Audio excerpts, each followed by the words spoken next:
My mother, 97, living in a somewhat conservative Canadian community, had never come within earshot of an answering machine.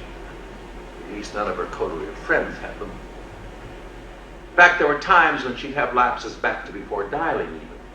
She made her connections only by giving the number directly to an operator, in those days called Central. Well, my story here took place, 5 or 6 years ago. It was early one morning in my Manhattan apartment. It was my birthday, in fact, and I had just stepped out to buy a paper. Well, meanwhile, my mother had called me and heard my recorded voice over my smart new answering machine. Hello, this is 535-3428. Please leave a message after you hear the beep. Well, when I returned, I saw that there were 5 messages on my machine. And all my friends called me in the last few minutes to wish me happy birthday. I didn't think they knew. I rewound anxiously and then heard my mother's voice. John! John! Click. Second message. John! John, who are you talking to? What are you doing? Gracious.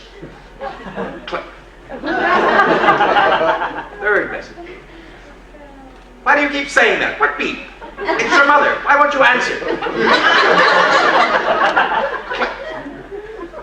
Fourth message. Now this is a dreadful thing to do to your mother, and on your birthday. Well, by the 5th message, she'd enlisted the help of Central. There now, Central, did you hear that? Ma'am, it's a recorded message you're hearing. But Central, no. This operator has certainly never been called Central. In fact, no operator in the last 40 years. Central, it's my son's birthday, and I want to talk to him. Now, I know he's there, he just won't answer me. No, ma'am, he's not there. Oh, yes, he is. He used to do things like this when he was a boy. Lock himself in the bathroom and act like he wasn't there. Sir, are you there, sir? You see, ma'am, he's not there. Well, you won't answer his own mother. He's certainly not going to answer you. Well, that was all my machine recorded of those conversations. I called her back, thinking she'd be delighted to hear my real voice. I should have known better. Hello, Mother. Yes, but please let me explain. Well, so much for the age of electronics, especially for someone like my mother who was born way back in the age of steam. And I'm no one to talk. I suffer enough frustration myself keeping up with new age or state-of-the-art message gadgets. For example, a while back I decided to get myself a bedside extension phone. It would be handy, I thought, so I did.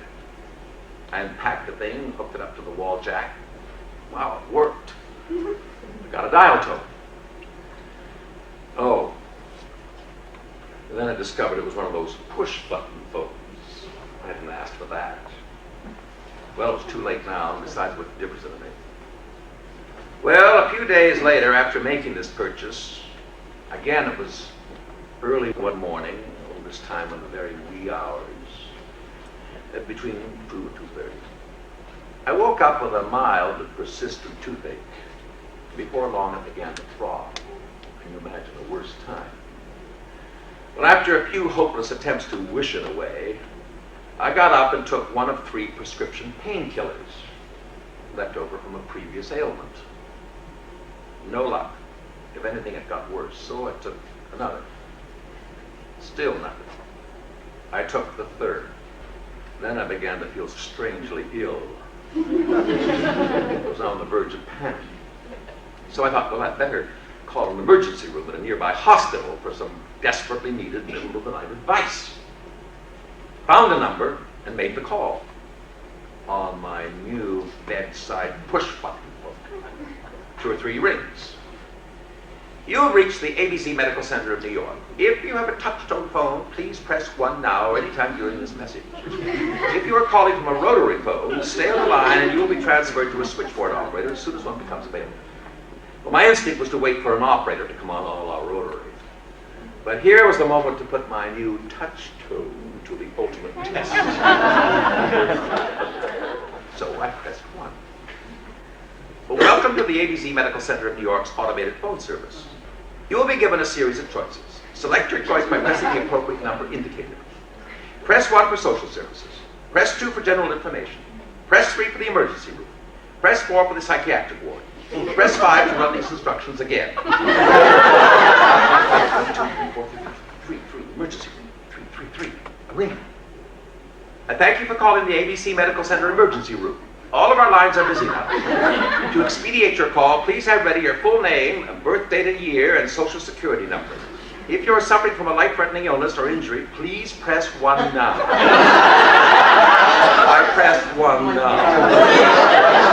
Thank you. Please stay calm. You will be given 6 choices to help us help you. Press 1 if you're bleeding profusely. Press 2 if you've been burned. Press 3 if you've been struck in the head. Press 4 if you're unconscious. Press 5 if you believe you've swallowed a poison. Press 6 to repeat these instructions. Press 6 to hear the instructions again. And I pressed 5 for poison and heard lots of clicking. And a ring. You've reached the ABC Medical Center Poison Facility. All available personnel are busy. Please stay on the line and answer the questions posed to you by using the numbers indicated for your response. Press 1 if you ingested a liquid poison. Press 2 if you injected a drug into your bloodstream. Press 3 if you took an overdose of pills. Well, I was weak. Reaching out to press button 3, and my trembling finger ricocheted off 3 and pressed button 6 at the same time. Damn! Several clicks, a ring, and then you've reached the ABC Medical Center of New York. If you have a touch-tone phone, please No, thank you. I'll just hook it over there on my own. It'll be fine.